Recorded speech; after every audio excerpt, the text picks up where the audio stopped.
Hello, Namaste, Ram Ram ji. Welcome to the yet another video of Banking versus Life. So it's day 9 of preparing for RRB clerk mains. So इस series में हम कोशिश कर रहे हैं कि हम डे बाय डे और ज़्यादा खुद को इम्प्रूव कर रहे हैं और ज़्यादा मार्क्स हम गेन करें और जितने भी हमारे कॉन्सेप्ट्स वगैरह हैं वो सब कुछ हम अच्छे से सीखें। तो आप भी मुझे इस सीरीज़ में ज्वाइन कर सकते हैं, अपने स्कोर्स मेरे साथ शेयर कर सकते हैं और अगर आपको कोई सजेशन चाहिए या फिर मुझे भी आप कोई सजेशन देना चाहते हैं स्टडीज़ से रिलेटेड, तो हम कनेक्ट कर सकते हैं टेलीग्राम एंड ट्विटर दोनों पे, जहां आप अपने डाउट्स एंड क्यूरीज पूछ सकते हैं। सो इन वीडियोस में मैं अपना डेली शेड्यूल शेयर करती हूँ कि मैं एक दिन में कितना क्या कुछ कर पाती हूँ। सो वीडियो को स्टार्ट करते हैं। आज मैंने सबसे पहले क्वांट्स का सेक्शनल लगाया था, जिसका स्कोर आप देख पा रहे हो। इसको मैंने एनालाइज कर लिया है वैसे तो पूरा। इसके क्वेश्चंस जो थे वो ठीक थे, मतलब इजी लेवल पे नहीं, मतलब थोड़ा सा दिमाग दौड़ा रहे थे, मुझे लगा थोड़ा सा आएगा।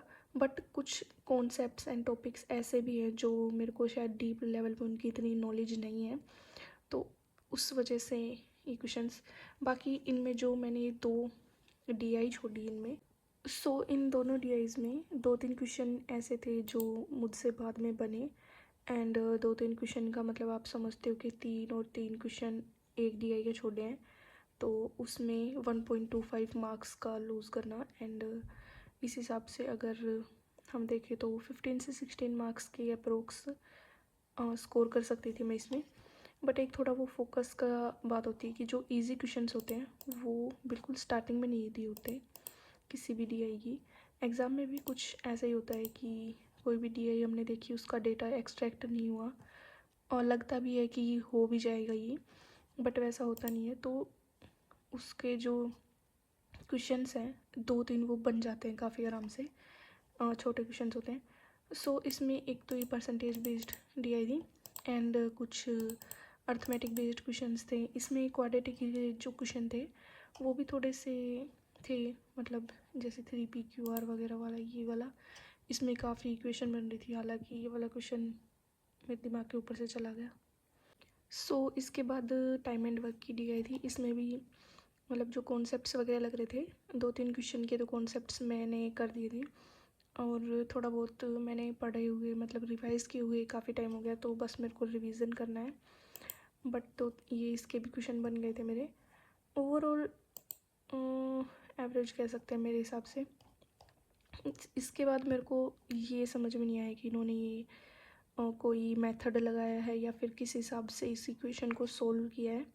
तो अगर आप लोगों में से किसी के पास स्मार्ट किडा का मॉक टेस्ट है तो आप मुझे टेलीग्राम पे ज्वाइन करके ये वाला सॉल्यूशन कैसे निकाला है इसके बारे में आप मुझे बता सकते हो। मैंने इसके आप मेरे मार्क्स देख सकते हो। क्वांट्स के सेक्शनल का फर्स्ट लगाया मैंने भी, बाकी के लगाने अभी रहते हैं। एंड एनालाइज ये मेरा हो चुका है।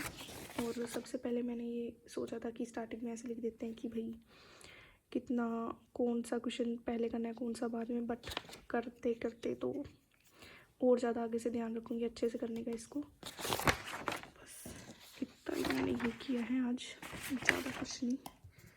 और एक मैंने जो करंट अफेयर्स की वीडियो मैंने पहले देखी हुई थी उसको किया था मैंने, उसके कुछ इम्पोर्टेंट, जो सिर्फ इम्पोर्टेंट है उनके नोट्स मैंने बनाए हैं, ज़्यादा कुछ नहीं, ताकि बाद में बार बार देखना ना पड़े और याद रहे कि जो इम्पोर्टेंट स्टडी IQ से की है मैंने, जो इम्पोर्टेंट है उसका मैं बस लिख लूँ। हाफ़ ही की थी, हाफ़ एन आवर की, दोबारा से मैंने देखी थी रिवीजन के लिए। और एक मैंने कंप्यूटर की क्लास की थी। बस आज के लिए मेरे ये 3 ही टास्क थे। और ये अक्टूबर मंथ की सेक्शनल लगाया और कंप्यूटर की एक क्लास की है। बस ये 3 टास्क मैंने आज कंप्लीट की हैं। Yes, that's it for my today's video and schedule. Thank you so much for watching and जीवन में वही काम करिए जो आपको करना अच्छा लगता है, जिससे करके आपको खुशी मिलती है, सुकून मिलता है। और जो भी बिगनर है वो डिस्क्रिप्शन बॉक्स में जो चैनल्स है इंपॉर्टेंट उनका लिंक दिया और मैंने, वो आप जाके चेकआउट कर सकते हो। उन टीचर्स को आप फॉलो कर सकते हो, उनकी एडवाइस को ले सकते हो एंड स्टडीज़ को आप ग्रो कर सकते हो अपनी। सो यस, ध्यान रखिए अपना। Tata bye bye, take care.